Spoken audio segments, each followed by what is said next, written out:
Hi viewers, welcome to our channel. Prakash Raj గారు వరుస ట్వీట్లు చేస్తూ పవన్ కళ్యాణ్ గారిని క్వశ్చన్ చేయడం మనం చూస్తూ ఉన్నాంగా. అయితే ఇప్పుడు ఒక వర్షన్ బయటకు వచ్చింది. ప్రకాష్ రాజ్ గారు వెనకాల ఒక పెద్ద నేత ఉన్నాడు అని కూడా అంటున్నారు. మరి ఎవరు ఆ నేత? అసలు ప్రకాష్ రాజ్ గారు ఈ విధంగా పవన్ కళ్యాణ్ గారిని ఎందుకు క్వశ్చన్ చేస్తున్నారు? సో ఇప్పుడు ఇదే అంశం మీద డిస్కస్ చేయడానికి ప్రజెంట్ మనతో పాటు జర్నలిస్ట్ చరణ్ పరమి గారు ఉన్నారు. వారితో ఒకసారి మాట్లాడదాం. హాయ్.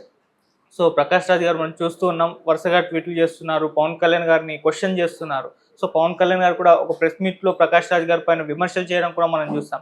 సో ఎందుకు ఈ విధంగా ప్రకాష్ రాజ్ గారు పవన్ కళ్యాణ్ గారు వెంట పడుతున్నారని ఒక చర్చ కూడా నడుస్తుంది. అయితే ఇప్పుడు దీని వెనకాల జగన్మోహన్ రెడ్డి గారు ఉన్నారు. ఆయనతో ఈ విధంగా జగన్మోహన్ రెడ్డి గారు చెప్పిస్తున్నారని చెప్పేసి కూడా ఒక వార్త వైరల్ అవుతుంది. కాకపోతే ఇక్కడ చూస్తే మనం ఇటేమో ప్రకాష్ రాజ్ గారిని టీడీపీ వాళ్ళేమో విమర్శిస్తున్నారు, ఈ నరేషన్ బయటకు తీస్తున్నారు. అటేమో వైసీపీ వాళ్ళు ప్రకాష్ రాజ్ గారిని ఓన్ చేసుకునే ప్రయత్నం చేస్తూ ఉన్నారు. మరి పొలిటికల్ రెండు పార్టీస్ మధ్య ప్రకాష్ రాజ్ గారు ఆ విధంగా నిలబడిపోవడం మనం చూస్తున్నాం. మరి దీనిపైన మీ విశ్లేషణ ఏంటంటే? ప్రకాష్ రాజు ఈ లడ్డు విషయంలో ఎవరు రియాక్ట్ అవనంత అగ్రెసివ్ గా రియాక్ట్ అవుతూ వస్తున్నాడు. అవును, ఏమాత్రం వెనక్కి తగ్గలేదు.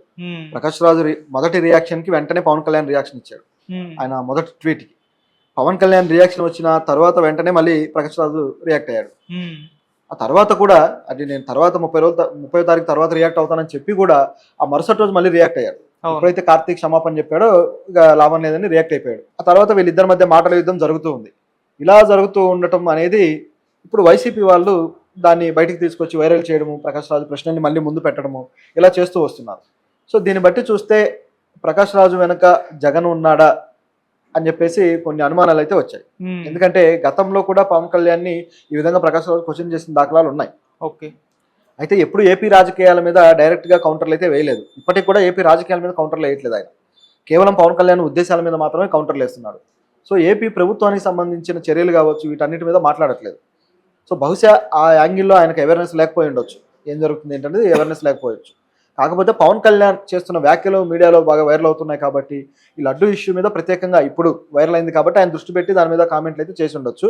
మరి దీని వెనకాల ఎంతవరకు జగన్ ఉండే అవకాశం ఉంది అని చెప్పి చూస్తే చాలా వరకు రాజకీయాల్లో ఎవరో ఒకరిని మధ్యలో పెట్టి ఆ వ్యక్తుల చేత మాట్లాడించడము, ఆ వ్యక్తుల్ని తీసుకొచ్చి ప్రొజెక్ట్ చేసి వాళ్ళ ఉద్దేశాలన్నీ ఆ మధ్యలో ఉండే వ్యక్తి మాట్లాడతాడు. ఇటువంటిది మనం చాలాసార్లు చూసాం. ఇప్పుడు కూడా పవన్ కళ్యాణ్ ఎవరు తీసుకొచ్చారనే విషయంలో మనం చర్చలు చేస్తున్నాం. వెనకాల బీజేపీ ఉండి నడిపిస్తుందనే చర్చలు అయితే మనం చేస్తూనే ఉన్నాం. దీంట్లో ఎటువంటి డౌట్ అయితే లేదు.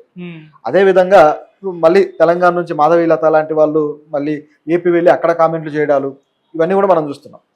సో ఎవరు అయినా సరే మాట్లాడితే వాళ్ళ వెనక ఒక రాజకీయ ఉద్దేశమో ఏదో లేకుండా మాటలు వస్తాయా అనే అనుమానాలు అయితే కలుగుతాయి. అయితే ఇక్కడ గమనించాల్సింది ఏంటంటే ప్రకాష్ రాజు ఇష్యూ కొంచెం డిఫరెంట్. మిగతా ఎవరైనా మాట్లాడితే దాని వెనకాల ఉద్దేశాలు మనం ఊహించవచ్చు, కానీ ఇది కొంచెం డిఫరెంట్. ఎందుకంటే ప్రకాష్ రాజు ఎప్పుడు కూడా జస్ట్ ఆస్కింగ్ అనే ట్యాగ్ తోటి అనేక రాజకీయ పరిణామాల మీద క్వశ్చన్లు చేస్తాడు. ముఖ్యంగా గమనిస్తే ప్రకాష్ రాజు మీద ఇప్పుడు వస్తున్న విమర్శ ఏంటంటే తమిళనాడులో ఉదయనిధి స్టాలిన్ హిందూ ధర్మం మీద అవమానకరంగా మాట్లాడినప్పుడు మీరు ఎందుకు రియాక్ట్ అవ్వలేదు అని చెప్పేసి ఒకటి వైరల్ చేస్తున్నారు. దాంతోపాటు ప్రకాష్ రాజు కూడా చర్చికి వెళ్ళి చర్చిలో ప్రీస్ట్ తోటి ఆ ప్రేయర్ చేయించుకోవడం ఇది వైరల్ అయింది. ఈ ఫోటోలు పెట్టేసి ప్రకాష్ రాజు కూడా క్రిస్టియనే కాబట్టే జగన్కి సపోర్ట్ చేస్తున్నాడు అని చెప్పేసి దాన్ని పట్టుకొని తీసుకొచ్చారు. అయితే ఇవన్నీ వేరు వేరు కాంటెక్స్ట్లో ఉన్న విషయాలు. అంటే ప్రకాష్ రాజు లౌకికవాదని చెప్పుకున్నా సరే లౌకికంగా ఉండడు, అతను ఈ విధంగా మాట్లాడుతాడని పవన్ కళ్యాణ్ అంటాడు. నిజానికి లౌకికవాద అనేవాడు నిజంగానే అన్ని మతాలకి సమాన ప్రాతినిధ్యం ఇస్తూనే మాట్లాడాలి. ఒక మతానికి అనుకూలంగా ఇంకో మతానికి వ్యతిరేకంగా మాట్లాడడం అనేది సరైంది కాదు. ఈ టాపిక్ లో కూడా ప్రకాష్ రాజు ఎప్పుడు కూడా హిందూ మతాన్ని ఇన్సల్ట్ చేస్తున్నో మరొకటో చేస్తూ మాట్లాడలేదు. గమనించి చూస్తే కేవలం ఆ ఇష్యూని రాజకీయంగా ఎందుకు వాడుకుంటున్నారని మాత్రం ప్రశ్నించాడు. ఇది ఇక్కడ ఉన్న ప్రశ్న. దీన్ని జగన్ కూడా ఇదే మాట్లాడుతున్నాడు. సో వీళ్ళిద్దరు వెర్షన్లో దగ్గరతనం ఉండటం వల్ల కూడా ఈ మాట అయితే వచ్చింది.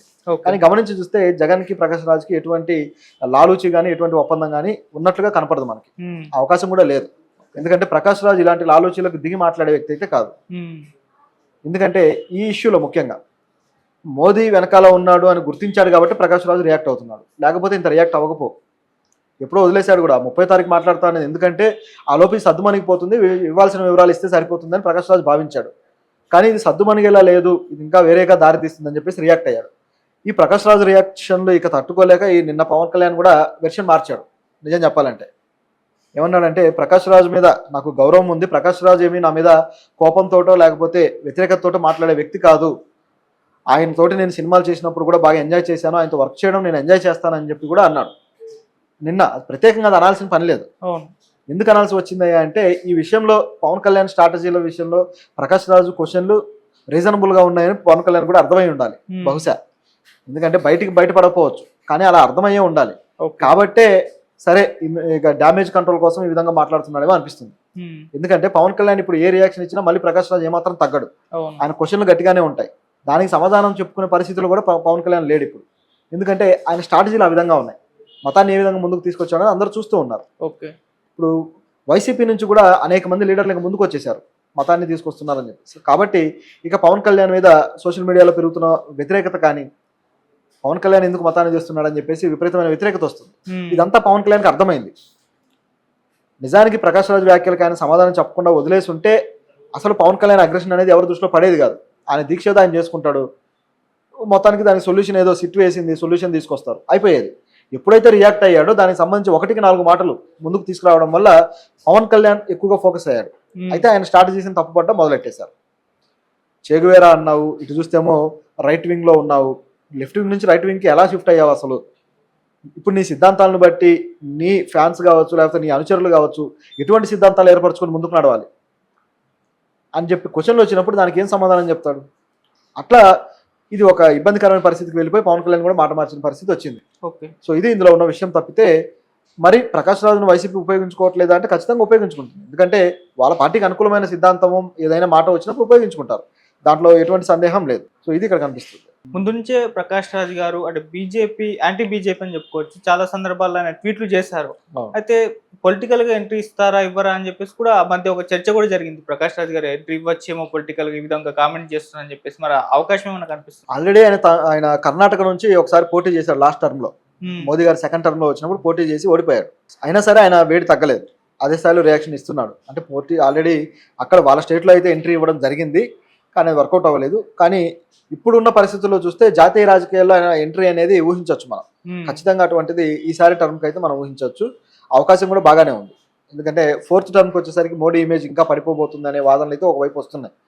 సో దానికి ప్రకాష్ రాజు జస్ట్ ఆస్కింగ్ క్వశ్చన్లు కూడా కొంతవరకు తీసుకొస్తూ ఉన్నారు కాబట్టి సౌత్ ఇండియాలో ఆ స్కోప్ అయితే ఉంది. సో మరి ప్రకాష్ రాజ్ గారు అయితే ఈ విధంగా ట్వీట్స్ చేస్తున్నారు కదా, మరి వాళ్ళు వైసీపీ వాళ్ళు అయితే ఓన్ చేసుకునే ప్రయత్నం చేస్తున్నారు. మరి జగన్ స్ట్రాటజీ ఏ విధంగా ఉండబోతుంది ఈ విషయంలో? జగన్ ఆల్రెడీ అన్ని స్ట్రాటజీలు చేసి అన్ని ఫెయిల్ అయిపోయి ఏం చేయాలో అర్థం కాక కూర్చున్నాడు. అది జగన్ పొజిషన్. ఇప్పుడు ఆయన నాయకులను బయటకు తీసుకొచ్చి మాట్లాడిస్తున్నాడు. రోజా గారు తమిళనాడు వెళ్ళి అక్కడ మాట్లాడుతున్నారు. మరోవైపు అనిల్ కుమార్ యాదవ్ తాడేపల్లి నుంచి మాట్లాడుతూ ఉన్నాడు. మరోవైపు నిన్న పోసాని గారిని తీసుకొచ్చాడు. పోసాని వచ్చేసి మీరు మతాన్ని రాజకీయాలకు వాడుతున్నారని చెప్పేసి ఆయన స్టైల్లో మొదలెట్టేశాడు. పవన్ కళ్యాణ్ ఏదైతే ఆ పెళ్లిళ్ళ విషయం మళ్ళీ తీసుకొచ్చారు ప్రస్తావన. సో ఇట్లా ప్రతి ఒక్కరూ కూడా రకరకాల మాటల్లోకి ముందుకు తీసుకొచ్చారు. అంటే హిందూ ధర్మాన్ని అనుసరించే పవన్ కళ్యాణ్ మరి హిందూ ధర్మం ప్రకారం విడాకులు ఇవ్వకుండా 3వ వైఫ్ని ఎందుకు పెళ్లి చేసుకున్నాడు, ఏంటి దీని పరిస్థితి అని చెప్పేసి క్వశ్చన్లు చేస్తున్నారు. ఇట్లా ఆయన్ని నైతికంగా ఇబ్బంది పెట్టే పరిస్థితికి వచ్చేసరికి ఇక పవన్ కళ్యాణ్ జాగ్రత్త పడ్డాడు. సో ఇప్పుడు స్ట్రాటజీలు మార్చారు. అయితే ఈ లోపే జరగాల్సిన డ్యామేజ్ పూర్తిగా జరిగిపోయింది. ప్రజల్లో జగన్ హిందూ మత వ్యతిరేకి అనే ఇమేజ్ అనేది క్రియేట్ చేయగలిగారు. ఇప్పుడు దాన్ని జగన్ తుడిచిపెట్టుకోవాలి, జగన్ తుడిచేయాలి అంటే కనీసం ఒక 6 నెలల ప్రణాళిక ఉంటే తప్ప సాధ్యం కాదు. ఎందుకంటే ఎప్పుడు కూడా జగన్ రాజకీయాలకి మతం అనేది అడ్డం రాలేదు. అలా అడ్డు వచ్చేలా ఇప్పుడు ప్రణాళిక రచించి దాన్ని చేయగలిగారు. కాబట్టి దీన్ని తుడిచిపెట్టాలంటే పెద్ద కసరత్తే చేయాలి జగన్.